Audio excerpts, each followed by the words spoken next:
Bal yanbaghi an yusahimal muslimin fi sarra'i wad dharra. Ya, kita ini hakikatul iman. Seseorang tidak sampai kepada hakikat keimanan sampai dia merasa senang kalau orang mendapatkan kesenangan. Apa aja yang dia merasa senang kalau dia dapat, orang lain dapat, senang juga. Kita harus ikut campur dalam, apabila orang senang kita ikut senang. Ada orang susah kita ikut susah. Jangan ketika orang susah kita senang, orang senang kita susah. Ini bahaya, ya. Orang lagi senang dia susah. Orang dapat kenikmatan, orang lagi begini, orang lagi begitu. Ini orang ngapa sih begini? Nah, biarin. Dia senang, doain. Mudah-mudahan senang terus. Ikut senang juga. Ana ikut senang.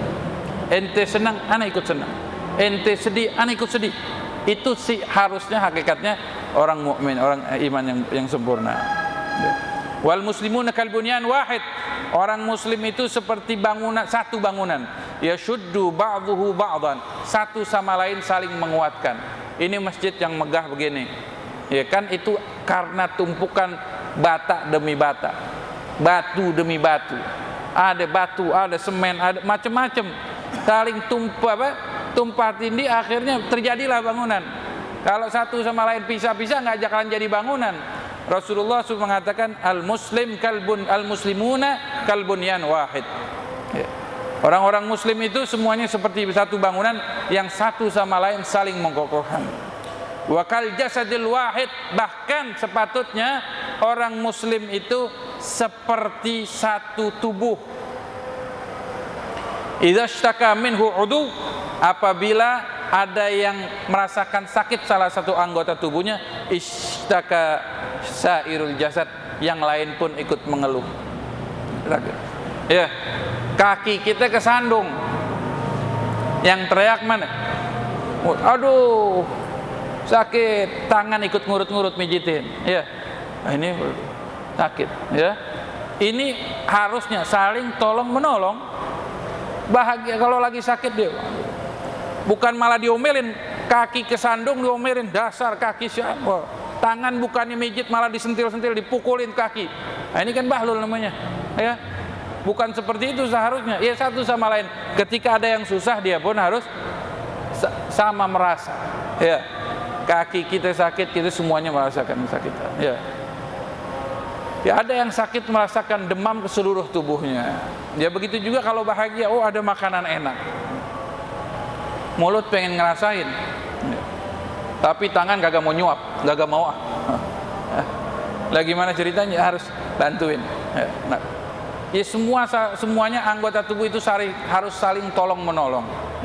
Nah, itu seperti itu juga seorang mukmin dengan mukmin yang lain, muslim dengan yang muslim yang lain. Kata Rasulullah, kal jasadil wahid, seperti satu anggota tubuh. Ada yang ganggu orang lain, kita pun harus menolong, membantunya. Mereka ada di antara kita yang senang, kita ikut senang. Ada yang susah, kita ikut susah. Ya. Nah, itu. Fa in kunta la tusallifu hada min qalbika fashtighaluka bi talabil makhlas anil halak aham min ishtighalika bi nawadiril furu' wa ilmul khususat. Ya. Makanya dikatakan kalau fa in kunta la tusallifu hada min qalbik, kalau ilmu ini enggak sejalan dengan di hatimu, fashtighalaka bi talabil mukhlas min anil halak aham min ishtighalika bi nawadiril furu' wa ilmul khusumat. Kalau masih ada penyakit-penyakit hati dalam hati kita, pertama ini hasad, masih ada menjanggal di dalam hati kita, berarti kita harus benar-benar mempelajari, membersihkan dari diri kita daripada penyakit-penyakit ini, penyakit hasud. Ini lebih penting daripada memperluas ilmu. Saya mempelajari ilmu fikih semua mazhab. Entar dulu. Ini ada yang lebih penting. Cukup kalau ente ngerti sholat, ngerti ibadah, udah cukup. Sekarang ente bersihkan hati. Karena di antara yang wajib belajar ilmu itu adalah ilmu cara membersihkan hati. Harus kita mengetahui penyakit-penyakit hati. Al-Imam Ibn Ruslan di dalam kitab Zubatnya beliau mengatakan, di antara ilmu yang wajib kita pelajari, wa ilmu da'in lil qulubil mufsidi kal ujbi wal kibri wa da'il hasadi. Kata di antara ilmu yang wajib kita pelajari, wajib itu harus berarti nggak boleh enggak, biar kita selamat. Kata wa ilmu da'in, penyakit hati. Al-ghulu bil mufsid wa ilmu da'in, ilmu penyakit yang dapat merusak hati. Kal ujub, seperti bangga diri. Kal ilmu da'in al-ghulu bil mufsidi kal ujbi wal kibri wa da'il hasadi. Ujub, bangga diri, kibir, sombong, dan penyakit hasud dan penyakit-penyakit yang lain. Ya. Oleh karena itu mudah-mudahan Allah Subhanahu wa taala bisa bersihkan diri kita daripada sifat-sifat penyakit-penyakit hati, khususnya hasad. Jangan sampai kita merasa berat hati atas kenikmatan yang didapatkan saudara kita.